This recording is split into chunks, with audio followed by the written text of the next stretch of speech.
যেহেতু আজ কালী পুজোর দিন, রাস্তায় প্রচন্ড ভিড়। আর সব থেকে বড় কথা, রাক্সোল যে লেভেল ক্রসিং, সেখানে আমরা প্রায় 45 মিনিটের বেশি সময় ধরে দাঁড়িয়ে থেকেছি। একটা ইঞ্জিন দুবার করে গেল, আবার দুবার করে ব্যাক করলো। এখানে আমাদের প্রচুর সময় নষ্ট হয়েছে। আমরা যা প্ল্যান করেছিলাম তাতে আমাদের 1টার মধ্যে ভানসার অফিসে পৌঁছানোর কথা ছিল, কিন্তু এখন 2টো বেজে গেছে। অনেকটাই দেরি হয়ে গেল আমাদের। রাক্সোল স্টেশন থেকে ভানসার অফিস কিলোমিটার 1.5 মতো ডিস্টেন্স। রাস্তায় প্রচুর অটো, টোটো, টাঙা চলে। এই টাঙা দেখে কিন্তু ভীষণ ভালো লাগছে। অনেক ছোটবেলায় একবার গয়া গেছিলাম, সেখানে টাঙা দেখেছিলাম। এত বছর পর আবার এখানে দেখছি টাঙা চলছে, প্রচুর লোক টাঙা করে যাতায়াত করছেন।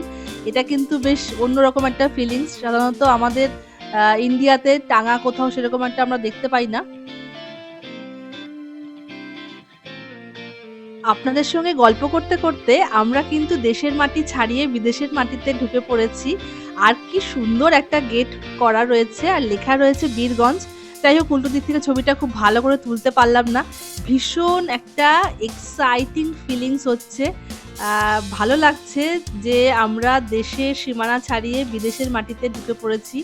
আরও ব্যাপারটা এক্সাইটিং লাগছে এই কারণে, আমরা এসেছি নিজেদের গাড়িতে, আর পুরো এই দেশে আমরা ঘুরে বেড়াবো একদম নিজেদের গাড়িতে করে, সেলফ ড্রাইভে। এইটা আমাদের কাছে আরো একটা এক্সাইটিং ব্যাপার।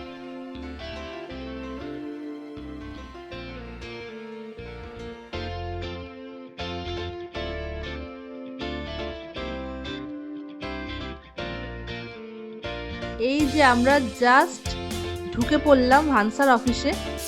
এই যে সামনে বড় যে বিল্ডিংটা দেখতে পাচ্ছেন অরেঞ্জ কালার, এটাই কিন্তু ভানসার অফিস। এখানে গাড়ি রাখবো, রেখে আমরা ঢুকবো, ভেতরে গিয়ে ইনফরমেশন নেব, আর কি কি জানতে পারবো সমস্ত কিছু কিন্তু আপনাদেরকে জানাতে থাকবো। তাই সাথে থাকুন। রক্সোল পেরিয়ে বীরগঞ্জ ঢুকে গেছি, আর আমি এখন যেখানে আছি পেছনেই দেখতে পাচ্ছেন যে বিল্ডিংটা, এটাই ভানসার অফিস। আর এখানে কিন্তু প্রচুর দালাল আছে।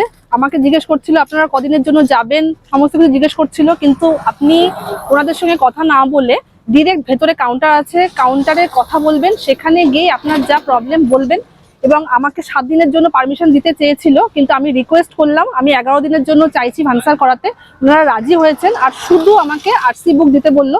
সেটা নিয়ে যাই ভেতরে, কি বলে দেখি, আসুন।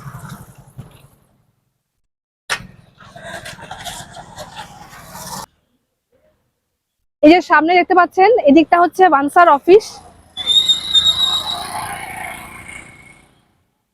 আর এই যে ভানসার অফিস থেকে বেরিয়েই জাস্ট রাস্তাটা ক্রস করবেন, ক্রস করেই উল্টো দিকে আপনারা মানি এক্সচেঞ্জ করতে পারবেন। আমরা ভানসার করতে গেছিলাম 11 দিনের জন্য, কিন্তু টাকা দিতে গিয়ে শুনলাম ওনারা নেপালি ছাড়া কিন্তু অ্যাকসেপ্ট করছেন না। এই জন্য আমরা ওখান থেকে অফিস থেকে বেরিয়েই উল্টো দিকের দোকান থেকে এক্সচেঞ্জ করলাম, করে এখন ভানসার করতে যাব। আর আরেকটা কথা, 160 টাকা সব জায়গায় বলে, কিন্তু এখানে করতে গিয়ে দেখলাম যেহেতু কয়েকদিন আগে ভূমিকম্প হয়েছে, একটু প্রবলেম আছে, 159 টাকা দিল, কিছু টাকা চার্জ কাটলো। করে এবার ভানসারটা করব, 11 দিনের জন্য ভানসার করছি। চলুন তাহলে গিয়ে করি, বাকি কাজটা কমপ্লিট আছে। আর আমি 20,000 টাকা এক্সচেঞ্জ করেছি, করে আমাকে 32,000 টাকা দিয়েছে, তবে পুরোটাই কিন্তু বড় 1,000 টাকার নোট দিয়েছে। আপনারা চাইলে একটু ছোট নোটও করে নিতে পারেন, তাহলে সেক্ষেত্রে আপনারা যখন ছোটখাটো কিছু কেনাকাটি করবেন আপনাদের সুবিধা হবে। আর ভানসার অফিসে যেখানে ব্যাংক আছে সেখানেও কিন্তু আপনারা চাইলে নোটগুলোকে ভাঙিয়ে ছোট করে নিতে পারেন। সেক্ষেত্রে আপনাদের টাকা পয়সা যখন লেনদেন হবে, ছোট নোট থাকলে আপনাদের কাজে সুবিধা হবে। আর আরেকটা কথা বলে রাখি, এখানে ভানসার অফিসে যে একটা স্লিপ দেয় ছোট, খুবই একটা সাধারণ একটা স্লিপ, সেটা ফিল আপ করতে হয়। বাইরে কিন্তু প্রচুর এজেন্ট আছে, আপনাকে বলবে দিন আমি ফিল আপ করে দিচ্ছি, কিন্তু তার এগেন্সে আপনারা টাকা নেবে। আপনারা কিন্তু ওসব করবেন না। ছোট্ট একটা স্লিপ, আমি আপনাদেরকে দেখিয়ে দেবো স্লিপটা কি, পুরোটাই হিন্দিতে লেখা আছে। খুবই সামান্য কয়েকটা ইনফরমেশন, আপনারা কিন্তু খুব সহজে ওটা ফিল আপ করতে পারবেন। আমি আপনাদেরকে দিয়ে দেবো স্লিপটা কেমন কি, ছবিতে দিয়ে দেবো। পারমিশন হয়ে গেছে, আর এই যে আমার হাতে কাগজ, 11 দিনের পারমিশন পেয়ে গেছি। আর আরেকটা কথা জানিয়ে রাখি, সকাল 6টা থেকে রাত্রি 10টা অবধি কিন্তু অফিস খোলা থাকে। গাড়ির জন্য চার্জ হচ্ছে নেপালিতে 600, আর বাইকের জন্য 200 টাকা, মানে সেটা আপনারা কনভার্ট করে নেবেন আমাদের ইন্ডিয়ান রুপিসে কত হচ্ছে। প্রতিদিন কিন্তু ভানসার অফিস খোলা আছে, সকাল 6টা থেকে রাত 10টা অবধি, কোনো অসুবিধা নেই। আপনারা এই সময়ের মধ্যে আসলে আপনারা ভানসার করিয়ে ইজিলি কিন্তু নেপালে ঢুকে যেতে পারবেন। আর এই সামনে অনেক হোটেল আছে বীরগঞ্জে, সেখানে চাইলে আপনারা রাতেও থেকেও যেতে পারেন বা সোজা কাঠমান্ডু চলেও যেতে পারেন, বা যেখানে আপনাদের শিডিউল যেরকম থাকবে সেরকম চলে যেতে পারবেন, কোনো অসুবিধা নেই। ভানসার অফিস থেকে সমস্ত কাজকর্ম সেরে তারপরে মানি এক্সচেঞ্জ করে সমস্ত কাজ করতে করতে আমাদের কিন্তু অনেকটা দেরি হয়ে গেছে। এখন প্রায় বিকেল 4টে বাজে আর আমরা বেরিয়ে পড়েছি কিন্তু কাঠমান্ডুর উদ্দেশ্যে। আগে ভেবেছিলাম যে খুব বেশি দেরি হলে আমরা থেকে যাব বীরগঞ্জে, কিন্তু যা ভাবলাম যে না চলেই যাই, ফালতু এখানে থেকে আরেকটা দিন নষ্ট করব না, কারণ অলরেডি আমাদের একটা দিন লস হয়েছে গাড়ির একটু প্রবলেম হয়েছিল বলে। তাই আমরা বেরিয়ে পড়েছি। একজনকে জিজ্ঞেস করলাম, আমাদের পরিচিত একজন ছিলেন এখানে বীরগঞ্জে, তিনি বললেন মোটামুটি ঘন্টা 4 মতো সময় লাগবে। তাই যেহেতু 4টে বাজে তাই ভাবলাম যে মোটামুটি খুব দেরি হলেও আমরা 8টা সাড়ে 8টার মধ্যে পৌঁছে যাব, তাই কিন্তু একটু রিস্ক নিয়ে বেরিয়ে পড়েছি। দুপাশে হালকা জঙ্গল আর তার মাঝখান দিয়ে চলেছে কালো পিচের রাস্তা। রাস্তাটা কিন্তু সিঙ্গেল লেন রাস্তা।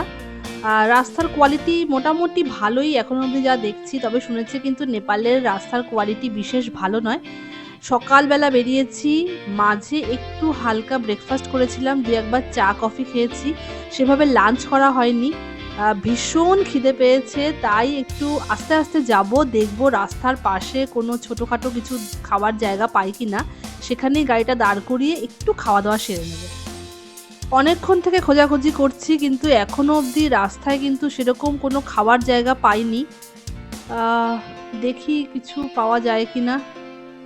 এই দেখুন, বলতে বলতেই একটা গাড়ি দেখছি দাঁড়ানো আছে, কোনো ফাস্টফুডের দোকান নিশ্চয়ই হবে। চলুন দেখি কি পাওয়া যায় এখানে।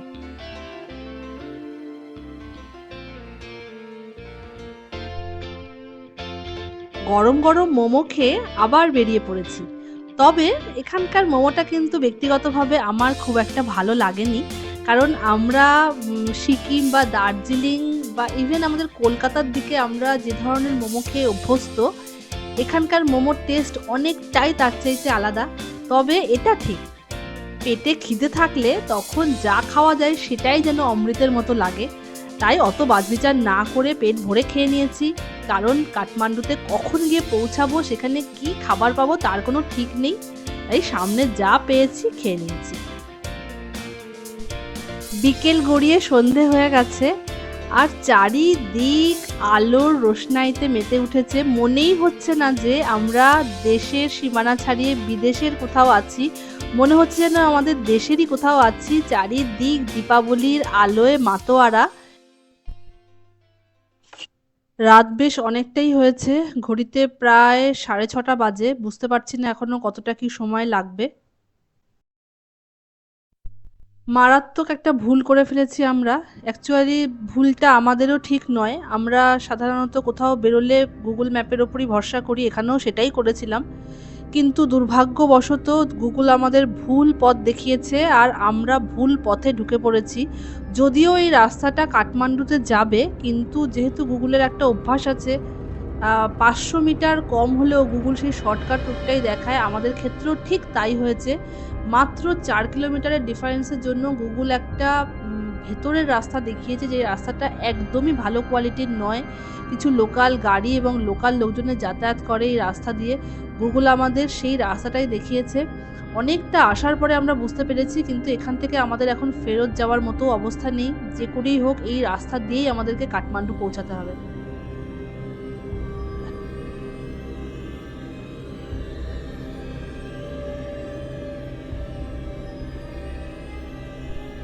ভয়ঙ্কর রকমের বাজে রাস্তা। ওই দেখুন সামনে একটা অটো যাচ্ছে, ওটাকে ফলো করে করেই আমরা এগোচ্ছি, কিন্তু খুব সম্ভবত এখানে কয়েকদিন আগেই ল্যান্ডস্লাইড হয়েছে। মানে রীতিমতো ভয় লাগছে যেতে, কিন্তু উপায় নেই, এগোতেই হবে। তাই কোনো রকমে হাতে প্রাণ নিয়ে এগোচ্ছি। বাবা, ব্রিজটা তো পুরোপুরি মনে হচ্ছে ভাঙা। দেখি এগিয়ে কেমন কি অবস্থা। বাবারে, এখান থেকে তো আর যাওয়াই যাবে না মনে হচ্ছে। বাবা, অটোটা কোনো রকমে পার হয়ে গেল, কিন্তু আমাদের বড় গাড়ি এই রাস্তা দিয়ে মনে হয় যাওয়া যাবে না। মারাত্মক রকমের একটা বিপদের মুখোমুখি হয়েছি। খেয়াল না করলে আরও বড় বিপদে পড়তাম। সামনে রাস্তা বলতে কিছুই নেই, পুরো ধস নেমে গেছে, খাদের মধ্যে পুরো রাস্তা তলিয়ে গেছে। ৩ ফুট কি ৩.৫ ফুট মতো চওড়া জায়গা আছে, সেখান দিয়ে কিছু বাইক, স্কুটি এগুলো চলাচল করছে। আমাদের সামনেই জাস্ট একটা অটো পেরিয়ে গেল, কিন্তু আমাদের বড় গাড়ি অসম্ভব এই রাস্তা পেরোনোর। আরও যেটা ভয়ঙ্কর ব্যাপার, যে ব্রিজটা আমরা জাস্ট ক্রস করে আসলাম, সেই ব্রিজেরও অনেকগুলো পাটাতন ভাঙা, পুরো ফাঁকা ফাঁকা, এবং ব্রিজটা পুরো দুলছে। এখন মানে খুব টেনশন হচ্ছে গাড়ি নিয়ে আমরা কি করে এই ভাঙা ব্রিজ পেরিয়ে আবার কাঠমান্ডু পৌঁছাবো, একটা ভীষণ টেনশনে পড়ে গেছি। দুগ্গা দুগ্গা করে ঠাকুরের নাম করে গাড়িতে উঠে পড়েছি। ঠাকুর নিশ্চয়ই বাঁচাবেন, রক্ষা করবেন আমাদেরকে, এই আশা নিয়ে দেখি ব্রিজটা পেরিয়ে যাই। এই যে ব্রিজটা যে ভাঙা, বা এখানে যে এখন ল্যান্ডস্লাইড হয়ে রাস্তা বন্ধ, এই ধরনের কোনো নোটিশ বা কোনো বোর্ড রাস্তায় নেই।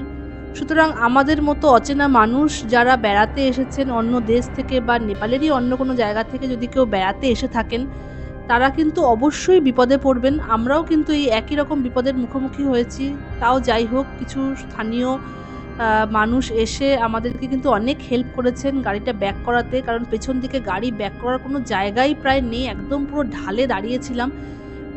খুব ক্রিটিক্যাল পরিস্থিতির মধ্যে গাড়িটাকে অন্তত 10 বার আগু পিছু করে অ্যাটলিস্ট ঘোরানো গেছে, এবং খুব সাবধানে আমরা কিন্তু ব্রিজটা পার হয়ে এসেছি। মানে খুব বড় একটা বিপদের মুখোমুখি হতেও কিন্তু আমরা সেইভাবে কোনো বিপদে পড়িনি। যাই হোক, পরিস্থিতি সামলে নিয়েছি। আর এখন আমরা যাচ্ছি একটা রিভার বেডের মধ্যে দিয়ে। এখানে হয়তো একটা নদী ছিল, কিন্তু নদীটা শুকিয়ে গেছে।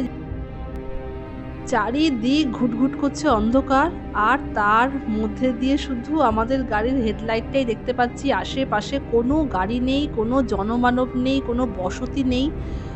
একদম নদী খাতের মধ্যে দিয়ে লোকাল মানুষ যাতায়াতের জন্য একটা টেম্পোরারি রাস্তা বানিয়ে নিয়েছে, তার মাঝখান দিয়ে আমরা চলেছি। দুপাশে কাশের বন ছিল খুব সম্ভবত, এখন শুকিয়ে গেছে সব। বুঝতে পারছি না ঠিক পথে যাচ্ছি না আবার আমরা ভুল পথে যাচ্ছি। দেখি যদি কোনো লোকজন পাই আবার জিজ্ঞেস করব। সত্যি মানে আমরা জাস্ট ভাবছি যে এই যে রাস্তাটা যেটা দিয়ে আমরা যাচ্ছি, এটা যে কোনো দেশের রাজধানীতে যাওয়ার রাস্তা হতে পারে, সত্যি এটা দুঃস্বপ্নেও ভাবা যায় না।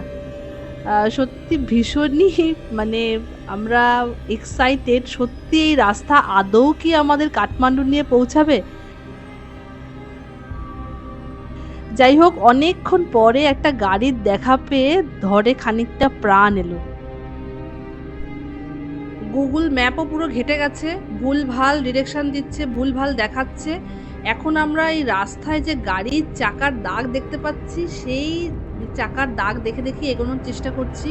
আর এই দেখুন সামনে জল, কোনো নদী আছে মনে হয় পাশে, সেই নদীরই জলের খানিকটা দেখতে পাচ্ছি। নুড়ি পাথর, অসংখ্য বোল্ডার, কিচ্ছু বুঝতে পারছি না ঠিক পথে যাচ্ছি না ভুল পথে যাচ্ছি। সামনে মনে হয় কিছু বাড়িঘর আছে, সেখানেই একটু নেমে আমরা জিজ্ঞেস করব লোকজনকে। দেখুন কি অবস্থা রাস্তার, ভয়ঙ্কর রকমের রাস্তা। ঘড়িতে এখন অলরেডি 8:30 বেজে গেছে, এখনো প্রায় আমরা 80 কিলোমিটার দূরে আছি কাঠমান্ডু থেকে। এতক্ষণ পরে একটু ভালো রাস্তা পেয়ে ধরে যেন প্রাণ এলো। রাস্তাটা একটু সরু, কিন্তু কোয়ালিটি ভালো। উফ, কতক্ষণে যে পৌঁছাবো জানি না। একদম শুনশান রাস্তা, দুপাশে ঘন জঙ্গল, আর তার মাঝখান দিয়ে আমরা যাচ্ছি, কোনো জনমানব নেই রাস্তায়। এতক্ষণ পরে একটু আলোর দেখা পেয়ে মনটা খুশি খুশি হয়ে গেল। এখন মনে হচ্ছে যে না, একদম ঠিকঠাক পথেই যাচ্ছি। এতক্ষণ যদিও গুগল একদম ঘেটে হয়ে গেছিল, কিন্তু এখন কিন্তু আমাদের একদম ঠিকঠাক দেখাচ্ছে। আর এখানে এসে আমরা একটা লোকাল সিম নিয়েছি, এনসেল, খুব ভালো নেটওয়ার্ক। কিন্তু ওই যে রিভার বেডে সেখানে একদম আমাদের ভুলভাল দেখাচ্ছিল, উল্টো ওরিয়েন্টেশন শো করছিল। যাই হোক, এখন একদম ঠিকঠাক দেখাচ্ছে। আর এখানে দেখেছেন নেপালিরা সমস্ত উৎসবে মেতে উঠেছে। আজ কালী পুজোর দিন, আগেই বলেছি। আর মোটামুটি আমরা এসেই গেছি প্রায়। এখান থেকে আমাদের হোটেল আর কিলোমিটার 5 মতো ডিস্টেন্স হবে, খুব বেশি হলে। ভীষণ টায়ার্ড, খিদেও পেয়েছে প্রচণ্ড, জানি না কি খাবার পাবো। আর এখানে দেখুন সামনে সিকিউরিটি চেকিং আছে, গাড়িটা মনে হয় দাঁড় করাতে হবে। গাড়িটা সাইড করে একটু নেবে কথা বলে আসি। এই রাস্তায় আসতে আসতে আমাদের প্রায় ৩ বার সিকিউরিটি চেকিং হলো। চেকিং বলতে ওনারা মেইনলি ভানসার কপিটা দেখতে চাইছেন, আর কোথা থেকে আসছি, কতদিন থাকবো এই ইনফরমেশনগুলো জানতে চাইছেন। আর ২-১ জায়গায় অবশ্য সই করতে হয়েছে ওনাদের রেজিস্টারে। যাই হোক, এখনো অবধি ওভারঅল কিন্তু আমাদের এক্সপিরিয়েন্স বেশ ভালোই। যারা ক্যাম্পে বসেছিলেন সিকিউরিটি, ওনারাও বেশ হেল্প করেছেন। ভুল রাস্তায় চলে গেছিলাম, সেখানেও কিন্তু ওনারা আমাদের সঠিক গাইড করেছেন, কোন দিকে যাব এটাও বলে দিয়েছেন ঠিকঠাক করে। ওভারঅল এখনো অবধি ওইটুকু ছাড়া এক্সপিরিয়েন্স মোটামুটি ভালো। ভীষণই টায়ার্ড, আর ভালো লাগছে না। মনে হচ্ছে কতক্ষণে ঢুকে হোটেলে ফ্রেশ হব, আর কি খাবার পাবো জানি না। সাথে কিছু শুকনো খাবার আছে, ওই দিয়ে আজকে রাতটা চালিয়ে নেব। সত্যি এবার কিন্তু মনে হচ্ছে যে সত্যি সত্যি কোনো দেশের রাজধানীতে আমরা এসে পড়েছি। চারিদিকে ঝা চকচকে বিল্ডিং আলোর বন্যায় ভেসে যাচ্ছে, আর মাঝখান দিয়ে কালো পিচের রাস্তা, সব মিলিয়ে মিশিয়ে দারুণ। আর কি সুন্দর একটা ব্রিজ, দেখুন ব্রিজটা জাস্ট ক্রস করছি, ভীষণ ভালো লাগছে। এক্সাইটেড যে নিজেদের গাড়ি নিয়ে বিদেশে এসেছি, এইটার জন্য কিন্তু আমাদের এক্সাইটমেন্টটা অনেক গুণ বেশি বেড়ে গেছে। এতক্ষণের টায়ার্ডনেস সমস্ত কেটে গেছে। এখন আমরা চলেছি নেপালের বিখ্যাত দরবার স্কোয়ারের মাঝখান দিয়ে। তবে আমাদের কিন্তু ধারণা ছিল না যে দরবার স্কোয়ারের এই মাঝে দিয়ে গাড়ি নিয়ে যাওয়া যায়। তবে দেখছি সামনের অনেক গাড়ি যাচ্ছে, তাই ভয় না পেয়ে আমরাও ঢুকে পড়েছি। প্রচুর লোক এখানে, খুব সম্ভবত ওনাদের আগামী কাল পরশু কিছু অনুষ্ঠান আছে, সেই জন্য এত জমায়েত। এখন মনেই হচ্ছে না রাত্রি 11টা বাজে, মনে হচ্ছে একদম সন্ধ্যাবেলা। প্রত্যেকেই উৎসবে মেতে আছেন বোঝা যাচ্ছে। আজকে কিন্তু আমাদের মানে শরীরে আর এনার্জি নেই, না হলে আমরাও নামতাম, নেবে আমরাও খানিকটা সময় এখানে কাটানোর চেষ্টা করতাম, কিন্তু আর ভালো লাগছে না। এখন জাস্ট হোটেলে ঢুকে একটু ফ্রেশ হব। সেই সকাল 6টায় বারাউনি থেকে বেরিয়ে রাত 11টায় কাঠমান্ডু। ভীষণ টায়ার্ড, এখন শুধু রেস্টের প্রয়োজন। আর এই যে ঢুকে গেছি আমাদের হোটেলে, দেখেই মনটা ভালো হয়ে গেল। এখন জাস্ট একটু রিফ্রেশ হই, সোজা ঘুম। আজ তাহলে এটুকুই থাকলো, আবার দেখা হবে আগামীকাল সকালে। তাই বেশি দূরে যাবেন না, কাছাকাছি থাকবেন। আরও অনেক কিছু অপেক্ষা করছে আপনাদের জন্য, তাই সাথে থাকুন আর অবশ্যই দেখতে থাকুন ট্রাভেলিং মোড। Good night.